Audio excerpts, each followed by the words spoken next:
Hi students, ये हमारा अगला पार्ट है आपके चैप्टर सेकेंड का, जिससे इससे पहले वाले वीडियो लेक्चर में हम लोगों ने पढ़ा था माइक्रोस्पोरेंजियम का स्ट्रक्चर। अब एक चीज़ याद रख लीजिएगा, मैंने आपको ये बताया था कि माइक्रोस्पोरेंजियम के अंदर ही हमारे डेवलप होते हैं माइक्रोस्पोर, और इस माइक्रोस्पोर के फॉर्मेशन के प्रोसेस को ही बोला जाता है माइक्रोस्पोरोजेनेसिस। तो हमारा आज का टॉपिक है माइक्रोस्पोरोजेनेसिस। याद रख लेना, microsporogenesis is the process in which the formation of microspore takes place. Means ये माइक्रोस्पोरोजेनेसिस वो प्रोसेस होता है जिसमें माइक्रोस्पोर्स का फॉर्मेशन होता है। Remember that.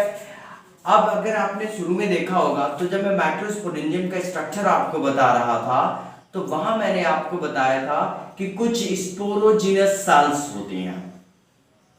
There is a certain sporogenous cells, और आपको ये भी बताया था कि ये जो स्पोरोजिनस सेल्स होती हैं, ये स्पोरोजिनस सेल्स कैसी होती हैं? डिप्लॉयड इन नेचर होती हैं। ठीक है, स्पोरोजिनस सेल्स होती हैं, और ये जो स्पोरोजिनस सेल्स होती हैं ये टूयन होती है। ठीक है, और ये भी याद रखिएगा कि ये स्पोरोजिनस सेल्स को प्रोटेक्ट कौन कर रहा था? टेपिटम की सेल्स प्रोटेक्ट कर रही थी, या टेपिटम लेयर प्रोटेक्ट कर रहा था। ये स्पोरोजिनस सेल कुछ समय बाद न्यूट्रिशन लेने के बाद ये काफी अपनी साइज में बड़ी हो जाती हैं, और ये कन्वर्ट हो जाती हैं स्पोरोजिनस सेल्स PMC में। दैट इज, ये कन्वर्ट हो जाती हैं पॉलन मदर सेल्स में। Remember that. आप चाहे इसे पॉलन मदर सेल कह लो, और आप इसे MMC कह लो, माइक्रोस्पोर मदर सेल कह लो, और इसी को एक और नाम दिया जाता है जो एनसीईआरटी में मेंशन्ड है, इसे पोटेंशियल पॉलन कहा जाता है। What they are called? The potential pollen. ये जो पॉलन स्पोर मदर सेल है या पॉलन मदर सेल है, ये अंडरगोस जाती है, याद रख लेना, मियोसिस के। किस में जाती है? मियोसिस में जाती है। और one of the another very important character is that these pollen mother cells have a hard covering of the callus। इसके चारों तरफ जो पॉलन मदर सेल्स होती है उसके चारों तरफ किसकी वॉल होती है? कैलोस की वॉल होती है। तो जो ये पॉलन मदर सेल्स होती हैं, जब ये डिवीजन में जाती हैं, meiosis that is reductional division, because we know that these are the two young, that is a diploidic cells। जो PMC होती है, इसका जो प्लॉइडी लेवल होता है वो होता है डिप्लॉइड। जब ये मियोसिस में जाएगी, रिडक्शनल डिवीजन में जाएगी, तो ये स्पोर टेट्राड बनाती है। क्या बनाती है? स्पोर टेट्राड बनाती है, जो कि हैप्लॉइड होता है। क्योंकि ये मियोसिस से बनी है तो क्या बनाएगी? ये हैप्लॉइड बनाएगी। लेकिन ये जो हैप्लॉइड चारों सेल्स बनती हैं, ये इनको हम टेट्राड क्यों बोलते हैं? Why we are called tetrad? Because they are mainly 4 in number and they are stuck together।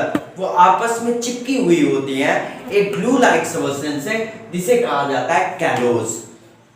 और इस कैलोस के नाम को सुनकर अगर आपके दिमाग में थोड़ी घंटी बची होगी, तो मैंने आपको जब माइक्रोस्पोरेंजियम का स्ट्रक्चर बताया था तो टेपिटम की लेयर से बताया था कि एक एंजाइम का सिक्रीशन होता है कैलेस। Remember that. एक एंजाइम का सिक्रीशन बताया था कैलेस। वो कैलेस एंजाइम क्या करता है? इस कैलेस की वॉल को डाइजेस्ट कर देता है, और जैसे ही कैलेस की वॉल को डाइजेस्ट करता है, जो ये स्पोर टेट्राइड होता है, ये क्या होता है? यूनी न्यूक्लिएट फ्री माइक्रोस्पोर में कन्वर्ट हो जाता है। यूनिन्यूक्लिएट फ्री माइक्रोस्पोर्स में क्या होता है? ये कन्वर्ट हो जाता है। अब ये जो फ्री यूनिन्यूक्लिएट माइक्रोस्पोर होता है, ये जाता है फर्दर डेवलपमेंट में। जब ये डेवलपमेंट में जाता है तब इसमें फॉर्मेशन शुरू होता है वैक्यूल का। इसमें किसका डेवलपमेंट होने लगता है? वैक्यूल का डेवलपमेंट होने लगता है। और ये जो वैक्यूल का डेवलपमेंट होता है और इसमें एक प्रोमिनेंट न्यूक्लियस भी प्रेजेंट रहता है as because it is formed by the reductional division the meiosis. And remember that जितने भी ये स्पोर टेट्राएड होते हैं उनका प्लॉइडी लेवल क्या होता है? हैप्लॉइड होता है। तो ये क्या फॉर्म करता है? Uninucleate free microspore further development में जाता है और इसमें क्या डेवलप हो जाता है? वैक्यूल। और वैक्यूल फॉर्मेशन के बाद ये जो फ्री न्यूक्लिएट माइक्रोस्पोर होता है ये फर्दर जाता है मियोसिस में, सॉरी ये फर्दर जाता है किसमें? माइटोसिस में। क्योंकि याद रख लेना ये तो हैप्लॉइड है, ये माइटोसिस में जाएगा तो ये जो इसका न्यूक्लियस है ये डिवाइड होके दो सेल बनाता है। ये डिवाइड होके न्यूक्लियस दो सेल बनाता है। यहाँ पे फ्री स्पिंडल एसिमेट्रिकल डिवीजन होता है, याद रख लेना। और ये जो एसिमेट्रिकल डिवीजन होता है ये या इस माइक्रोस्पोर को आप एक चीज ये भी याद रख लीजिएगा, कहीं कहीं इसको लिखा जाता है इमेच्योर पॉलन, इसको इमेच्योर पॉलन भी लिखते हैं। लेकिन यहाँ पर जब एसिमेट्रिकल डिवीजन होता है, एसिमेट्रिकल डिवीजन होता है तो एसिमेट्रिकल डिवीजन के बाद दैट इज द माइटोसिस होता है। और जब माइटोसिस होता है तो इसमें दो सेल बनती है। एक जो लार्जर सेल होती है वो लार्जर सेल क्या कहलाती है? याद रख लेना वो कहलाती है आपकी वेजिटेटिव सेल्स।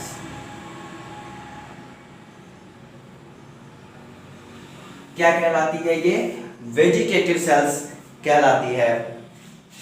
रिमेंबर दैट, क्या कहलाती है? वेजिटेटिव सेल्स कहलाती है, वेजिटेटिव सेल्स। और जो स्मॉलर सेल होती है वो क्या कहलाती है? जनरेटिव सेल्स कहलाती है। अब याद रख लेना जनरेटिव सेल्स वो हमेशा इस माइक्रोस्पोर की वॉल से लगी हुई होती है। Okay, so when this immature pollen or the free uninucleate microspore goes into the asymmetrical division, that is the asymmetrically division because it is called asymmetrical division because there is a vegetative cell, larger cell will form, a smaller generative cell will form, but they will divide by mitosis. Asymmetrical division and but mitotic type. A larger vegetative cell is formed and a smaller generative cell is formed. And after that formation of vegetative and generative cells, there is a development of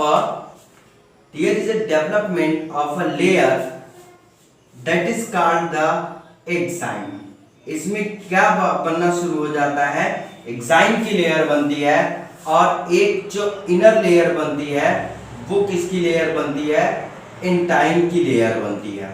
और इस exine के ऊपर ये जो exine होती है ये contain करती है, इट कंटेन द स्पोरोपोलेनिन, ये स्पोरोपोलेनिन कंटेन करती है।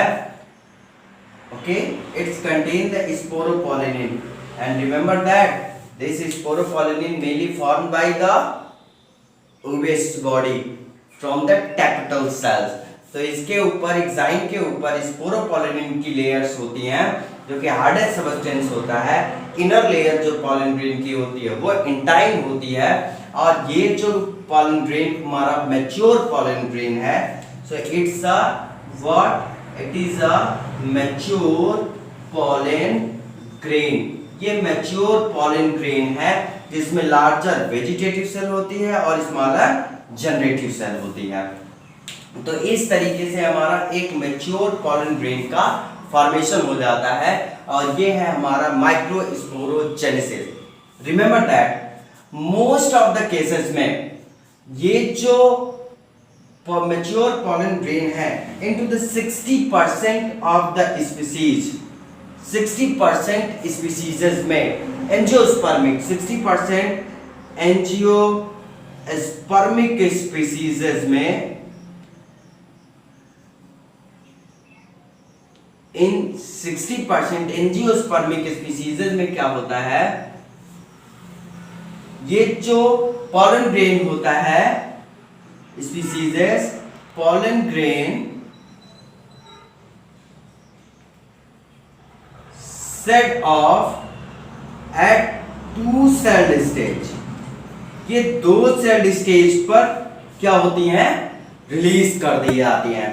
But in remember other species, remaining other species में ये जो मैच्योर पॉलन ग्रेन होता है वो क्या करता है, रिमेनिंग अदर स्पीसीज में ये पॉलन ग्रेन 3 सेल्ड स्टेज पर रिलीज होता है। 3 sailed stage, what is means of 3 sailed stage? अब एक चीज याद रखिएगा, इसमें से जो ये आपका जनरेटिव सेल है दैट विल डिवाइड, क्या करता है, जो जनरेटिव सेल जो वेजिटेटिव सेल है वो डिवाइड करती है, ओके, जो जनरेटिव सेल जो वेजिटेटिव सेल है वो डिवाइड करती है और 2 मेल गैमीट बनाती है। These vegetative cell forms 2 male gamete, ये 2 मेल गैमीट बनाती है। और इस तरीके से देखो तो 2 मेल गैमीट और एक जनरेटिव सेल मिलके क्या हो जाती है, 3 सेल्ड स्टेज की हो जाती है, और रिमेनिंग स्पीसीज में ये 3 सेल्ड स्टेज पर रिलीज होती है। कुछ अदर एडिशनल इंफॉर्मेशन भी एनसीईआरटी में दिया हुआ है। अब ये जो आपका मैच्योर पॉलन ग्रेन जो होता है ये कितने टाइम तक वायबल रह सकता है, रिमेंबर दैट, जैसे कुछ सीरियल्स हैं, the viability of the pollen grain, जो पॉलन ग्रेन की वायबिलिटी है इन सीरियल्स में, लाइक आपका राइस है, आपका व्हीट है, इसमें जो वायबिलिटी होती है राइस एंड व्हीट या सीरियल्स में ओनली 30 मिनट्स की ही होती है, 30 मिनट तक। In case of cereals like rice and wheat, these pollen grain viable only up to the 30 minutes. But in case of like the Rosaceae family, in Rosaceae family, Solanaceae family, Leguminosae family, this pollen grain remain viable up to the month. ये month तक जो होता है sustain करता है या viable रह सकता है।